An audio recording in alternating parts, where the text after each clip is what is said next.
নমস্কার বন্ধুরা, আজকে যে রেসিপিটা আমি বানাবো সেটা আমার এক প্রিয় বন্ধু রুমাস রান্নাঘর আমাকে বলেছিল যে এই রান্নাটা একবার দেখাতে। ভিডিওটা আমি পুরোপুরি বানিয়েছি, তবে ফোনটাকে ঘুরিয়ে বানানো হয়নি, এটাই একটা সমস্যা। তো চলো, আমি অনেক রকম সবজি নিয়েছি এখানে। গাজর নিয়েছি, বিনস, শিম নিয়েছি গোটা গোটা, আলু নিয়েছি ছোট করে কেটে, আর নিয়েছি গোবিন্দভোগ চাল আর পালং শাক। এটা একটা ফেনা ভাতের রেসিপি। আর সত্যি কথা বলতে আমি খুব পছন্দ করি, মাঝের মধ্যে এরকম খাওয়া দাওয়ার হলে দারুণ লাগে। আমার বন্ধু রুমার মতো তোমাদেরও নিশ্চয়ই সবারই পছন্দ এরকম ভাত এক একদিন খেতে, তাই তো? আলু আর গাজর একটু আগেই তুলে দিলাম, কারণ সিদ্ধ হতে দেরি হয়। আর বিনসও সিদ্ধ হতে দেরি হয়, বিনসও দিয়ে দিলাম শিম। সব কিছু একটু ভালো করে ফুটে উঠলে যখন একটু নরম হয়ে আসবে, তখন কিন্তু আমি গোবিন্দভোগ চালটা ধুয়ে রেখেছি সেটা দেবো, তারপরে দেব পালং শাক আর গোবিন্দভোগ চাল, সেটাও আমি ভালো করে ধুয়ে প্লেটের মধ্যে নিয়েছি। রান্নাটা বানাতে বানাতে নিজের খুবই ভালো লাগছিল, সেই জন্য ভাবলাম ছোট ছোট করে একটু ভিডিও ক্লিপগুলো নিয়ে রাখলে আমার খুবই ভালো লাগবে। কারণ যে রান্নাটা খেতে ভালোবাসি সেই রান্নাটা বানাতেও আমি খুবই পছন্দ করি। 5 থেকে 7 মিনিটের মতো সবজিগুলো খুব ভালো করে ফুটিয়ে নিয়েছি, একদম টকবক করে ফুটছে, দেখে বুঝতেই পারছো। আর সবজিগুলো সুন্দর করে সিদ্ধ হয়েই গেছে প্রায়। দিয়ে দিচ্ছি গোবিন্দভোগ চাল, ধুয়ে রেখেছিলাম এক বাটি, সেটা দিয়ে দিলাম। তোমরা তোমাদের পরিমাপ অনুযায়ী চালটা দিও। কেমন, আমি এক বাটিই চাল দিয়েছি। আর টমেটো ভাতে খেতে আমি বড্ড ভালোবাসি, সেই জন্য ওটা আর বাদ দিইনি, টমেটো একটা দিয়েছি, দিয়ে চালটা খুব ভালো করে ফুটিয়ে নিয়েছি। চালটা আর একটু সিদ্ধ হতে বাকি আছে, ঠিক সেই সময় দিয়ে দেব ধুয়ে রাখা পালং শাকটা দিয়ে আবারও খুব ভালো করে একটু নাড়াচাড়া করে নিচ্ছি।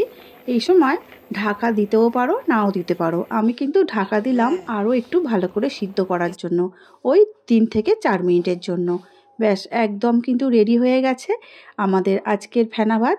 আর খুব সুন্দর গন্ধ ছেড়েছে, জানো তো, দারুণ লাগছে। আবারও একটু ভালো করে নাড়াচাড়া করে নিচ্ছি।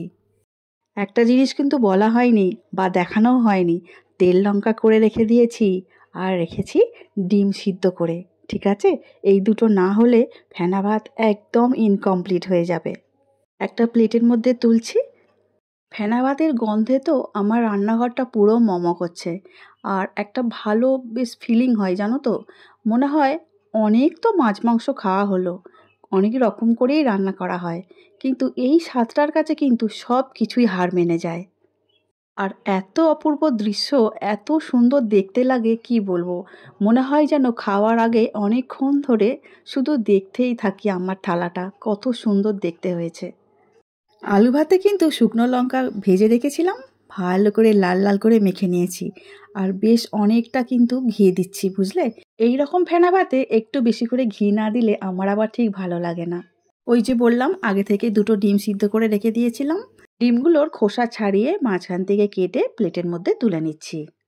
হ্যাঁ বন্ধু, তোমরা যদি নিরামিষ দিনে খাও তাহলে কিন্তু ডিম সিদ্ধটা করো না।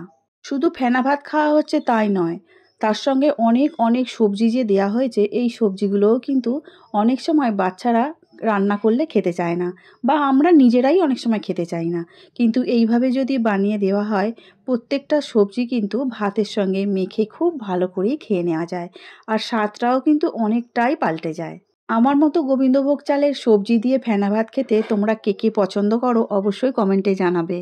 আর বন্ধু রুমা, তোমাকেই বলছি, তোমার যদি ভালো লেগে থাকে আজকের ভিডিওটা, অবশ্যই তুমি একটা লাইক করে কমেন্ট করে দিও। তাহলে চলো এবারে খেতে বসা যাক। কীরকম বানালাম আর কীরকম খেতে হয়েছে সেটাতে একটু টেস্ট করে দেখতে হবে। আমার ভিডিও যারা দেখছো এই মুহূর্তে, যে সকল বন্ধুরা, ভালো লাগলে লাইক শেয়ার সাবস্ক্রাইব করে শ্রাবণীর পাকঘর চ্যানেলটির পাশে থেকে যাওয়ার অনুরোধ রইল। পাশে থাকা বেলটা অবশ্যই প্রেস করে দিও, তাতে যখনই রান্না ছাড়বো সবার আগে তোমাদের কাছেই পৌঁছে যাবে। ফেসবুক পেজ থেকে দেখছো বন্ধুরা, প্লিজ পেজটিকে ফলো করে দিও। একদম গরম গরম ধোঁয়া ওঠা ফেনা ভাত, আর কি লাগবে, এর মধ্যে তো ঘি দেওয়াই আছে। খেয়ে দেখলাম একদম অমৃত, আর কোনো কথাই হবে না। আজকে আমার এই ফেনা ভাত রান্নাটা তোমাদের কেমন লেগেছে, আর তোমরা খেতে ভালোবাসো কি না অবশ্যই আমাকে কমেন্টে জানিও। আজকের মতো আসছি, দেখা হবে পরের ভিডিও নিয়ে। খুব ভালো থাকবে, সুস্থ থাকবে। আজকের মতো টাটা।